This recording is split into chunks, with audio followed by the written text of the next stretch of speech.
Welcome back. In the last lecture, we were trying to understand how a telephone network and a data network is configured in order to provide voice along the telephone network and data along the data network. In the process, we pointed out that telephone network uses circuit switching and data network uses packet switching. Now it is very important to understand why such a technology has been used in telephone network and differently in the data network, for which we need to understand the characteristics of voice and characteristics of data. In other words, what is the quality that is to be maintained while delivering voice across the network, and what is the quality that is to be maintained for delivering data across the network. Accordingly, only the switching technologies have been chosen. Now let us try to understand why they have done like that. So, as one understands,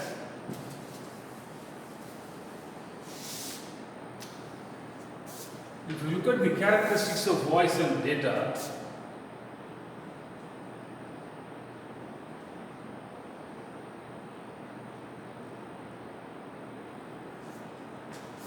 voice is loss sensitive.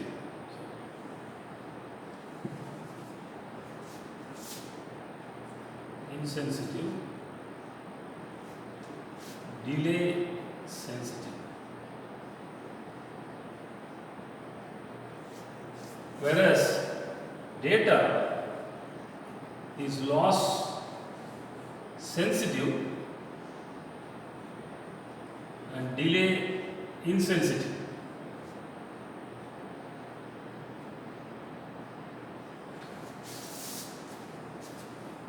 Let us try to understand what we are speaking. So when I say voice is loss insensitive and delay sensitive, what we mean is when voice travels across the network and reaches the destination, if suppose some bits are lost or some bits are erroneously received, still there is a tolerable limit, as we pointed out earlier, one error in the 10 power minus 5. In 10 power minus 5 bits that you transmit, on an average, if one error is there, voice can tolerate. In other words, such an impairment along in the voice signal can be tolerated. Our ear can tolerate that. Still intelligibility can be maintained. Whereas in data, when you take the data along the network at the destination, if suppose one of these packets is lost, then it cannot tolerate. We can't tolerate one packet of data being lost. Data may represent different types of information. It can be a simple text or it can be a bank data. So all can be sensitive. So in such a case, if one packet is lost occasionally, very important information has been lost. So there is no tolerable limit at all. So in data, expects the network to deliver all the packets correctly at the destination. Whereas voice does not expect that all the bits are to be correctly delivered. Even if there are some errors, it can still tolerate. Okay, that is one aspect of the very conflicting requirement between voice and data. Let us come to delay. So, as we understand, when a packet or when a data travels across the network, maybe depending upon the distance, there is going to be a propagation delay. And that propagation delay can be, if suppose it is fixed, then perhaps that can be corrected. Suppose in satellite communication, when data travels from Earth station to the satellite and satellite to the another Earth station, it takes 270 milliseconds, and the response will take another 200 milliseconds. So 270 milliseconds.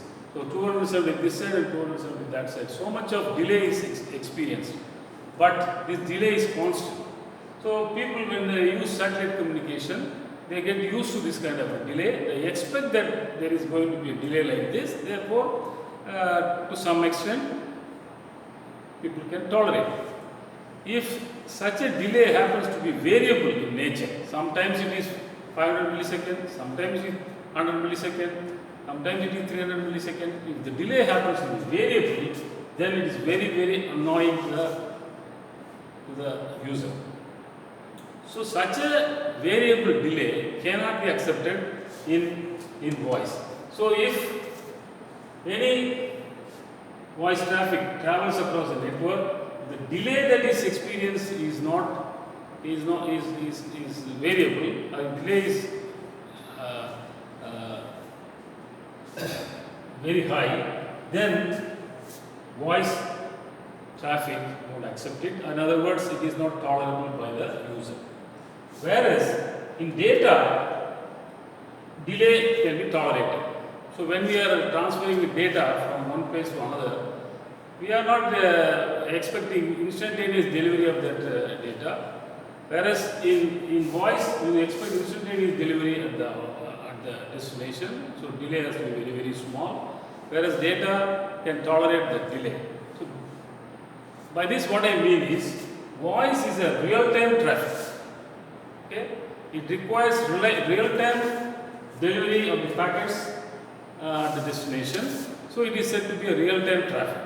Whereas data is a non-real-time traffic. So in a common man's language, we can say voice is an online traffic. This is a offline traffic. So you can online, you have to deliver the message, and it has to be listened or experienced at the destination online. So it's a real-time traffic. So real-time traffic requires very, very small delay, whereas non-real-time traffic can tolerate any amount of delay for that matter. Okay?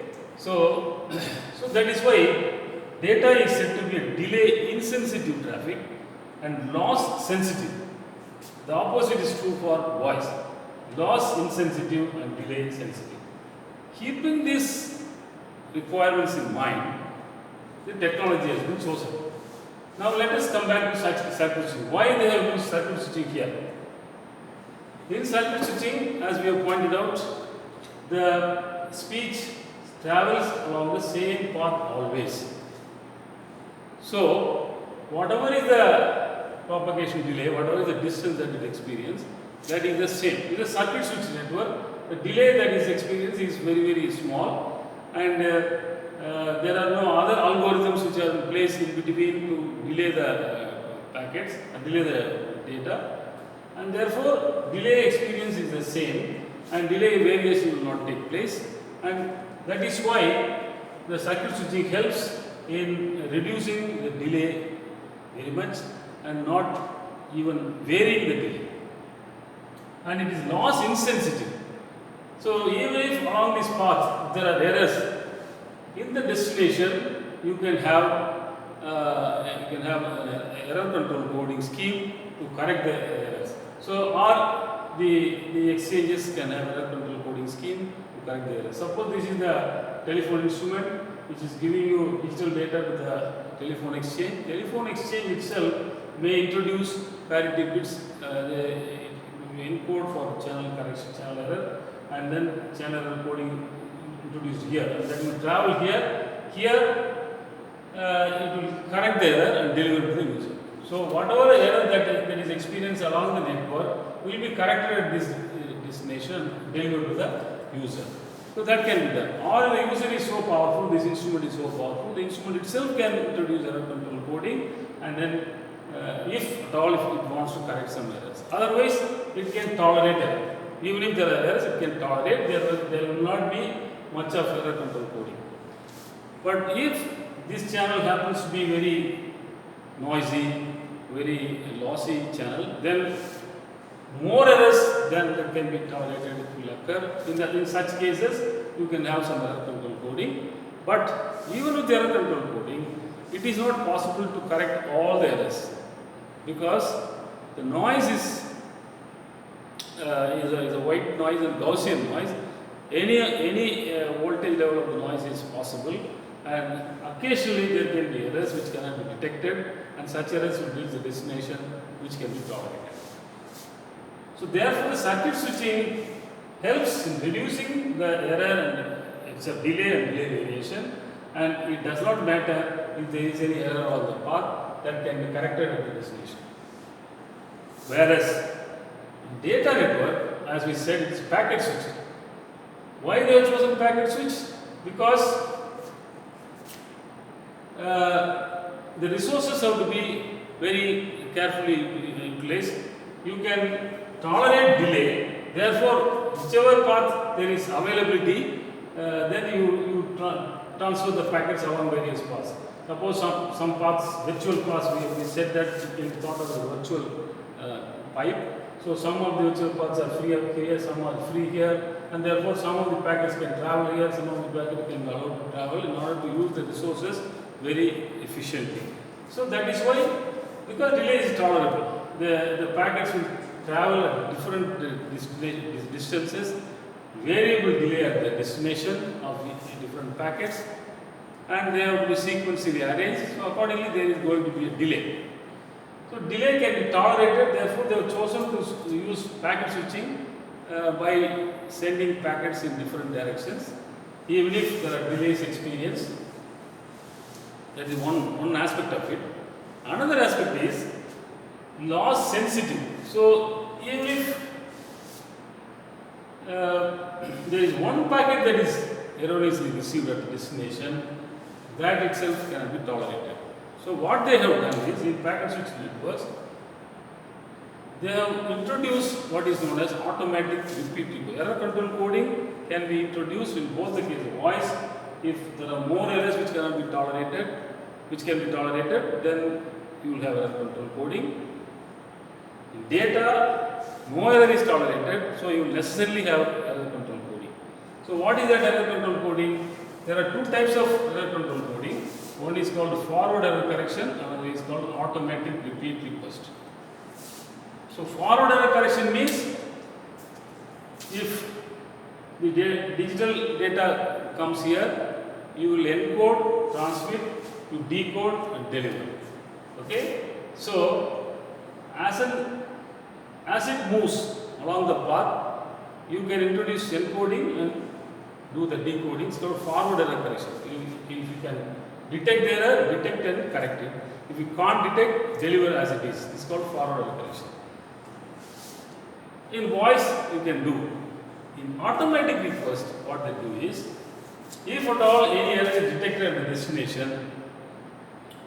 the destination will ask for retransmission, because it cannot tolerate any error. Therefore, the mechanism that is used is retransmission. So once an error is detected here, it will ask for a retransmission. Again, this same packet will be transmitted, it will reach. Again, if there is an error, again it will ask for a retransmission. So like this, until and unless the packets are successfully received at the destination, the communication is not complete. So there is going to be an enormous amount of delay in this process. And that delay can be tolerable, that is why, so loss cannot be tolerated. So we ensure that there is no loss, but there is going to be a lot of delay which can be tolerated. And therefore the technology here is a forward error correction in voice, in ARQ, in data networks, and here is packet switch in order to efficiently place the bandwidth properly in different element packets are transmitted, and circuit switch, because delay cannot be tolerated, you use the same path for a particular conversation. Whereas here, for a particular conversation, different paths are used for transmitting data. So this is how they have configured this network. So this is autonomous. Telephone network is separately operating, and the data network, computer networks are separately operating. So in telephone they call this an exchange. In data network they call this as a node, and like this they were independently emerging. Similarly for voice, for video. For video you will have cable TV.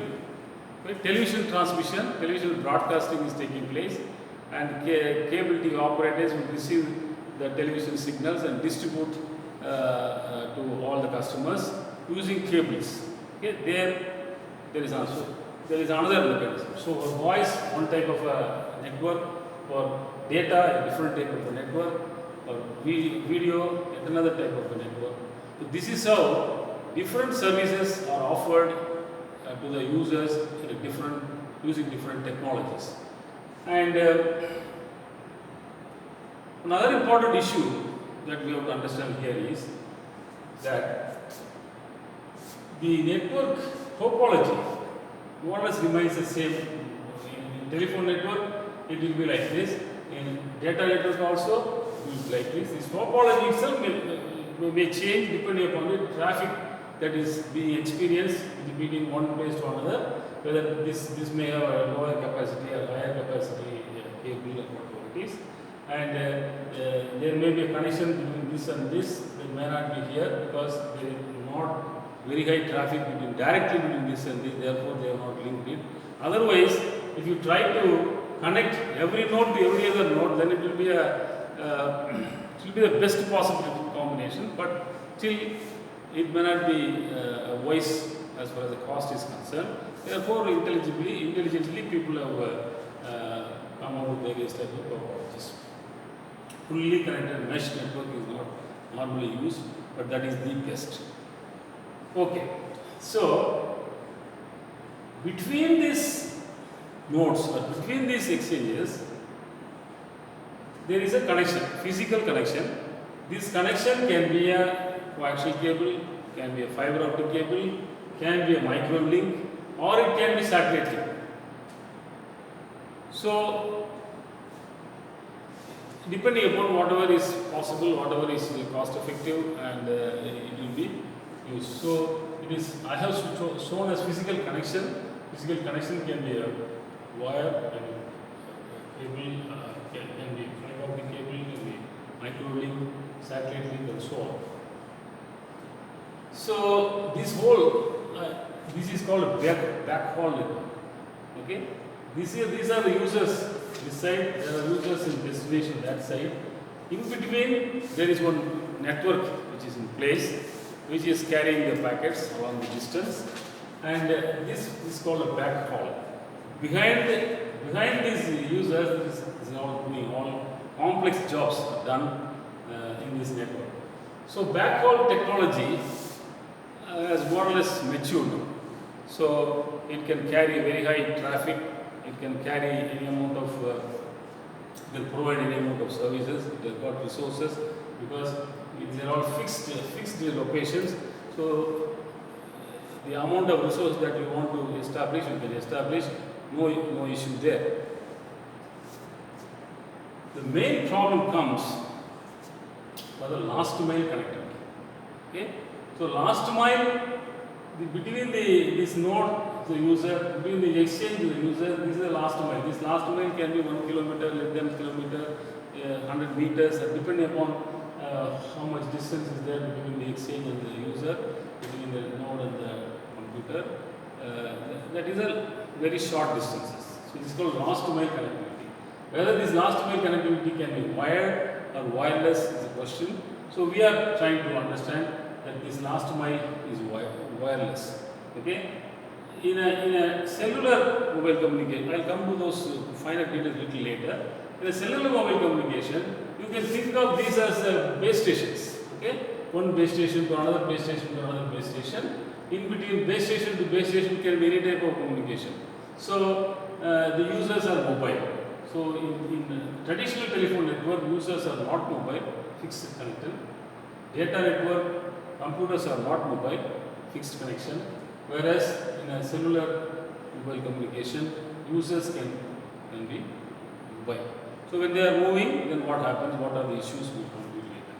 So that is how network is configured. So what we are trying to say is the quality of service, QoS parameter, they call it as QoS, okay?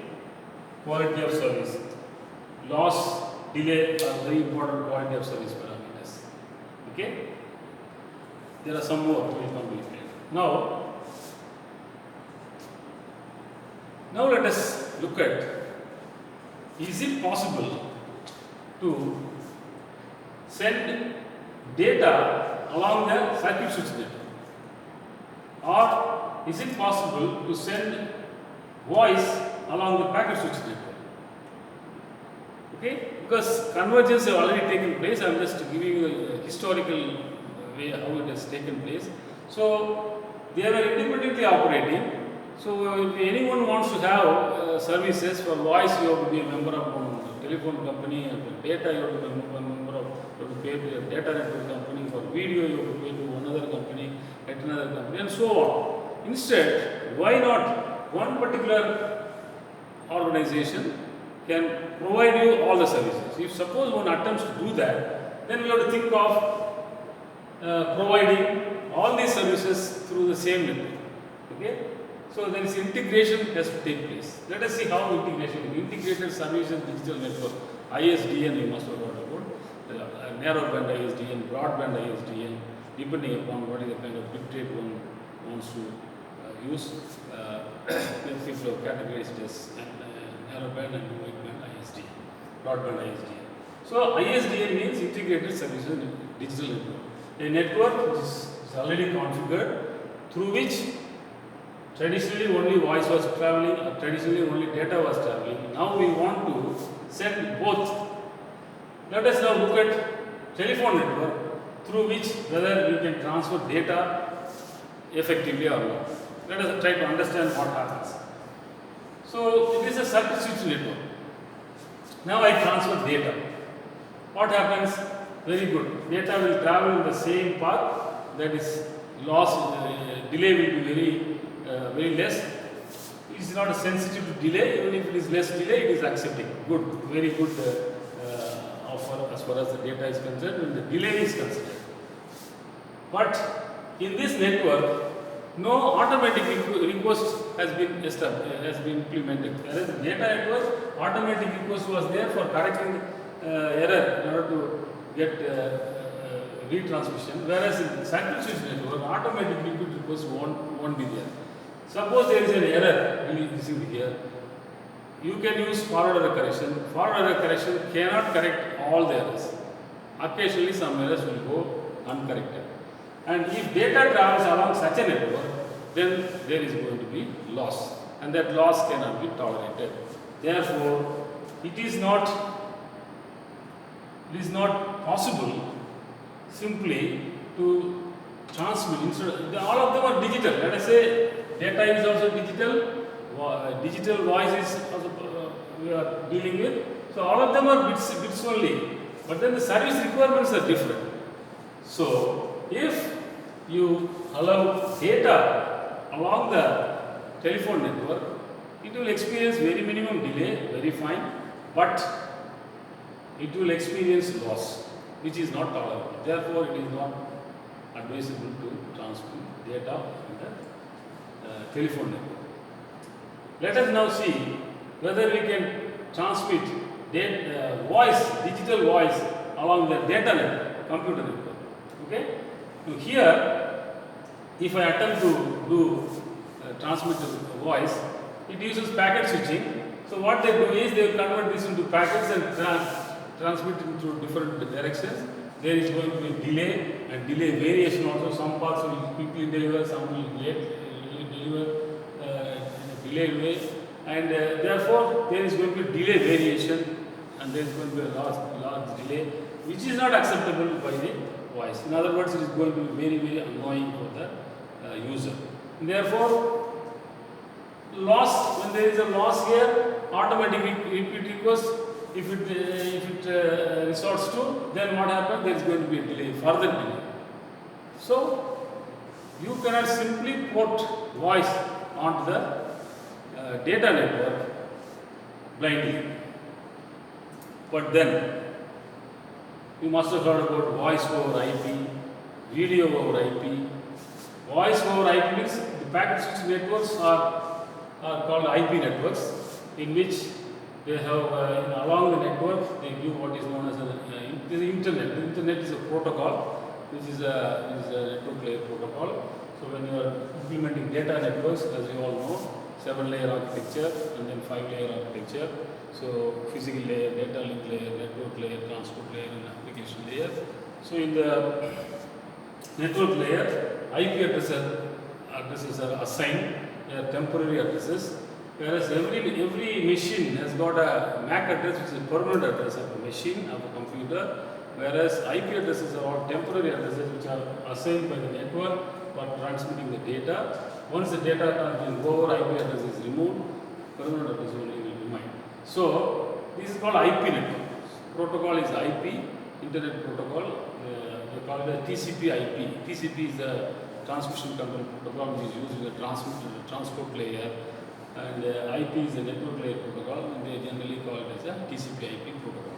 So it is called a data networks or internet is called an IP network. So voice over IP, it means trying to communicate voice through the data network. People have achieved this. How do we achieve? So when you want to give voice through this network, that is integrated services. Both data will travel as well as voice also. So when the voice is supposed to be sent across the network, what they will do, you have to ensure that there is no delay variation, there is no large delay. So what they will do, they will do priority to voice. So, and they will establish the same path here, okay, for voice traffic. And here in this protocol, TCP, there is what is a connectionless protocol and connection oriented. TCP itself is a connection oriented protocol. Okay, there connectionless means like the packets traveling in different directions. Connection oriented means the virtual path, same path is configured for a particular traffic. That is called connection oriented traffic. Okay, UDP is a connectionless traffic protocol. TCP is a connection oriented protocol. So TCP/IP you will use. So TCP is already one protocol is available which will configure the same path for a particular traffic. Okay, so when voice is supposed to be put across this network, you will use TCP, which will establish same path for a particular conversation. So you give priority to voice. Then only it is possible to reduce the delay variation. Okay, so that is how integrated services digital network came up. Okay, so through the data network, people have learned how to transmit voice also. And ARQ need not be used. They will not use ARQ for voice traffic. If ARQ is used, then there is going to be a delay. So ARQ is not required for voice. So don't use ARQ for voice traffic to deliver it to the user and correct it. Okay, so that is how the technologies have to be reoriented. Okay, so if you want to transmit data into voice, there is going to be loss which is not tolerable. If you want to transmit voice into data network, there is going to be delay, for which connection oriented protocol is to be used, and there is already a protocol, so using which you can there are a lot of issues for which I am not going into details. So this is how ISDN came up. So we have discussed only with respect to two of these quality of service, loss and delay. Now, in between, there were what you know, the ATM networks came into picture. So simply we had telephone network, computer network, and then broadband ATM networks. That is a broadband ISDN network in which voice video, voice, data, video were supposed to be integrated together and then transmitted. So what they have done is, they are also an architecture like this, but they form each unit of data is called a cell, in which there is a particular type of definite structure for the cell. There will be a payload, and there will be address, source address, destination address, and also other control information, etc. So, in order to deliver it sequentially, what happens to be done, what is to be done, otherwise what is to be done, and this numbering of the packet, etc. All kinds of other control information are added, and each cell is a unit and transmitted. And there are a lot of connection control algorithm, congestion control algorithm. When such packets travel across the network, there can be congestion, how to deal with the congestion, etc. People have worked. But it is a very, very high bandwidth traffic. Here, the bandwidth for telephone channel. Now the question is the bandwidth. I am coming to bandwidth. What is the bandwidth required for transmitting digital voice? What is the bandwidth required for data transmission, and what is the bandwidth required for video? Digital video, all digital. So when you put them together, very high bandwidth is required. Now we need to understand bandwidth of a digital voice, digital data, and digital video. So after understanding the bandwidth, we can appreciate the difficulties being experienced by broadband ISDN. That's why the ATM network have not become very popular. The internet itself has become popular, using which people have learned how to transmit voice, video, and data. Video over IP, voice over IP, and data itself. All this has been achieved, and people are able to provide the required service requirements, and therefore we need to understand. So that is one aspect of networking.